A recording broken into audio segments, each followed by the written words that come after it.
Hi, my name is Franz Hartmann. I'm the Executive Director of Earthroots Canada. Welcome to the Earthroots Provincial Election 2022 video podcast, episode 5.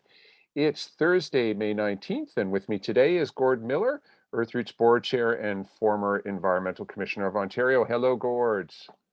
Good day. So, if you're new to this series, please check out our other 4 podcasts at the Earthroots Coalition YouTube page, where we've covered a variety of topics about the environment and the June 2nd provincial election. So, let's get started.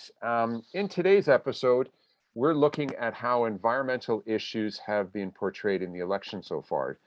Gord, let me start with this question. It's now 2 weeks away from Election Day. From your analysis, has the environment become a key election issue? Well, the answer is a clear no, and that's regrettable because there are lots of environmental challenges that could benefit from the attention of the government. Not everything can be fixed by the government, but some things have to be done, and there's just no discussion or focus on that at all. Yeah. And so why do you think the environmental issues have been getting so little attention? Well, currently there's an active reason for that, and that is the government has been especially in the last year, 2 years, has been cutting people out and not allowing them to participate in government decision making like they have the legal right to do. And so people are still concerned about the environment. Take a look at the Bradford bypass issue.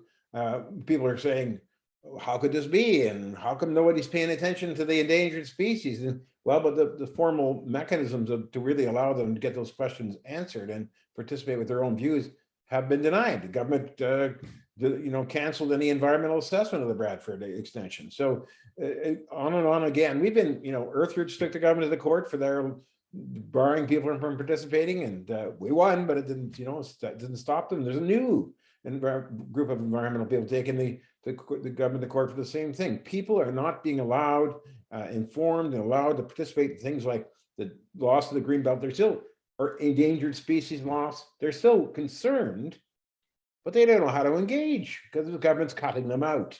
And that's a real new situation that is very, very disturbing. Yeah. So, you've been participating in and observing Ontario politics for decades. I have as well. And I think we've both seen that the public and political support for the environment, sometimes it goes up, other times it goes down. Why this fluctuation? Because, it's not just this time that environmental issues aren't a top election issue. What accounts for this up and down approach? A lot of it is quite deliberate and distraction from those people in controlling the narrative, the media, and the politicians who don't want to talk about environmental problems. Find ways to distract the public, come up with pseudo issues or other concerns to focus the public attention on. I mean, look over there. Don't look at what's happening here. We don't want to talk about. We don't understand how to fix the environment, so we'd rather focus on affordable housing. Well, okay, affordable housing is important. There's no question, but many aspects of affordable housing are under the control of big sweeping financial issues across North America. And there's limited things, but you can talk about affordable housing. You don't have to do anything, and then you don't have to talk about endangered species loss. You don't have to talk about climate change. You don't have to talk about the changes that are happening in our environment. Like, for instance, people have noticed and expressed to me the fact that it seems like a simple thing, but think of the ramifications. When you drive in this time of year in Ontario, we used to curse the fact that you had to clean your windshield all the time for the number of insects that are clouded up your insect or smeared if there's a little bit of a moisture involved. Have you noticed? There's no insects.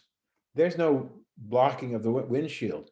Well, you might say, well, that's one nuisance gone, but think about it. Most people start thinking about, no, we also don't have here whipping willows anymore, or nighthawks, or many of the insect-eating birds like meadowlarks and are no longer around because the insect populations have collapsed.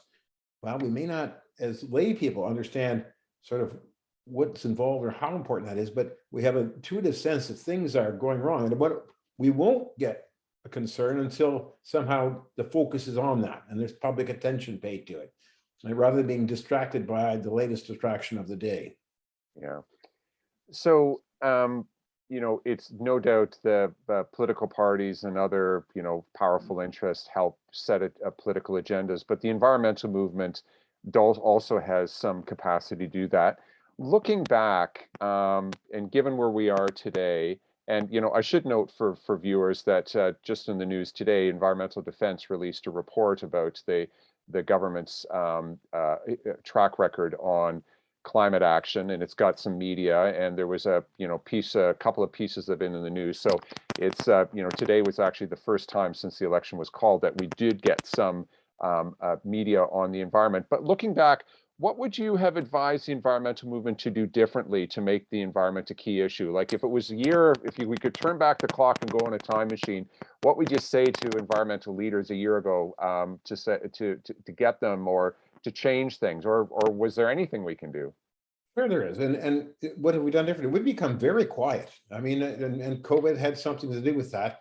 We don't have big public gatherings. We don't express support for the environment. We certainly don't see protests anymore over environmental issues, but just public gatherings are ways of expressing your concern or writing into things or calling up. Well, I'm in an environmental group here in Muskoka, and they actually call up the candidates in the election, and they invite them to come and see the work that they're doing this thing, and they've come, in fairness to the candidates.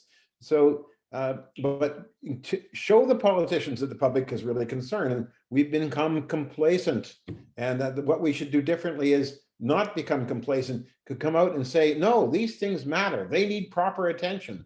And some of them are not crises yet, but if we don't pay sufficient attention, they'll become a crisis. So, that's we can't step back from that. If you go way back and think about why we got such huge steps forward in environmental policies and regulation things in the 70s, it's because we had thousands of people in the streets in those days. I'm not saying we need thousands of people in the streets today, but we certainly need people to constantly express to the politician and to the media that this is something important that should be properly handled. And we need the due amount of attention to these things. And that's a big step that's been missing lately. Yeah. And I think just on that note, one of the challenges that movement is facing, at least here in Toronto, is there was actually a rally at Queen's Park on Saturday, and a number of a whole bunch of speakers. I heard that only a few hundred people showed up, and I think that speaks to COVID. It speaks to the fact that people my daughter's age, who she's in her early 20s, they have a different perspective when it comes to public gatherings, and it's a tough thing. All that being said, you're absolutely right that we need to think outside the box and be innovative about engaging people in this issue, because without people power, politicians aren't going to pay attention. Okay, well, let's. Fairness, I guess, Yeah, to the politicians, if they don't see or hear yeah, any concern or any mention from the public, why should they worry about it, right? yeah, So yeah. let's make sure that they know that it's important to us. So, viewer, if you're watching this and want to make sure that the environment is taken seriously by your candidates, not when they come to the door, talk to them about this. Better yet, call them up and say, what is your candidate, or what are you planning on doing to deal with the environmental issues facing Ontario? And Okay. challenge them in public meetings and things that they have online or in person. And you can ask them tough questions. Ask them questions about, I know the Bradford people are worried about the red-headed woodpecker, endangered species, and the habitat of it. And if they just confront them, and if they say, well, I don't know anything about the red-headed woodpecker, why don't you? Why don't you know? That's a good follow-up question. So just constantly challenge them so they feel obliged to become informed and to understand people's concerns. Okay. So let's move on to a discussion of an environmental issue that's been in the news this week. Last weekend, I should say, the Toronto Star ran a big piece about this recycling program in Ontario. The big takeaway is that most of the plastics we put in the blue bin end up going to landfill. Doug Ford's government says it wants to set up a new system to manage waste. Gord, what do you think of his plan? Well, I haven't looked at the details of the plan, but I know what's been in the midst. Back 7 years ago, when I was the environmental commissioner, and 3 years before that, we were heavily involved in Ontario in a new approach to what we call the blue box or the recycling program.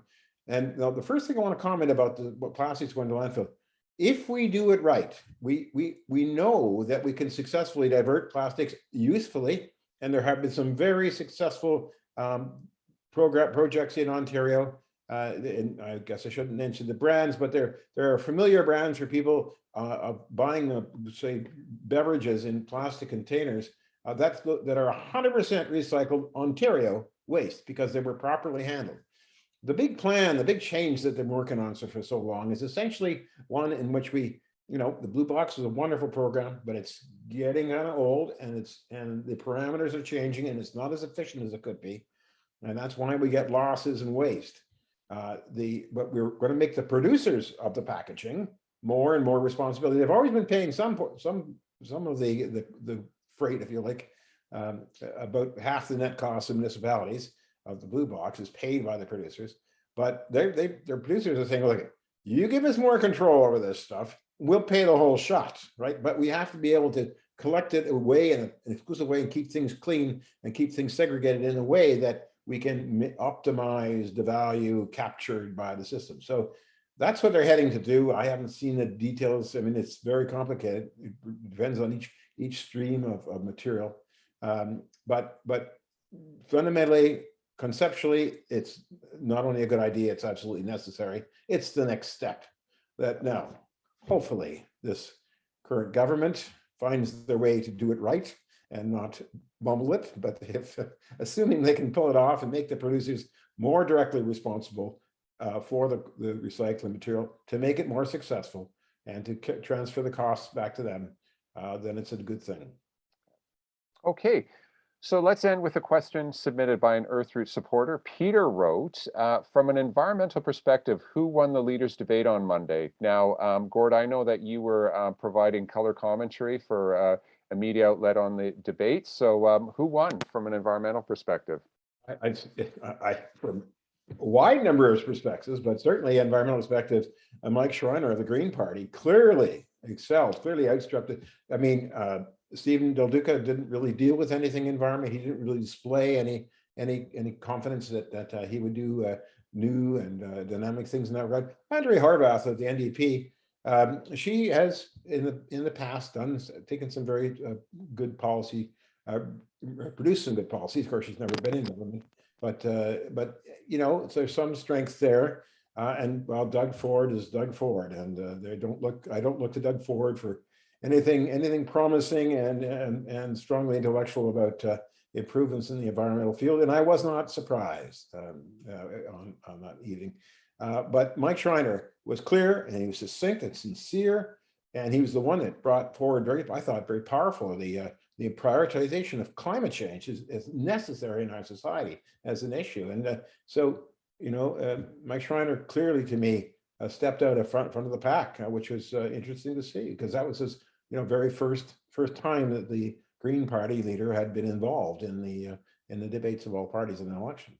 Yeah, and you're not the only pundit who came to that conclusion. So, okay, well, that's it for our May 19th Provincial Election 2022 video podcast. We hope you enjoyed it, and we hope you learned something useful. Please share this link with your friends and family, and the links to the other episodes at our YouTube page. We'll be back next week. In the meantime, if you have any questions or comments, reach out to us via our social media channels or send me an email to Franz, Franz, @earthroots.org. Thanks so much for watching. Bye-bye.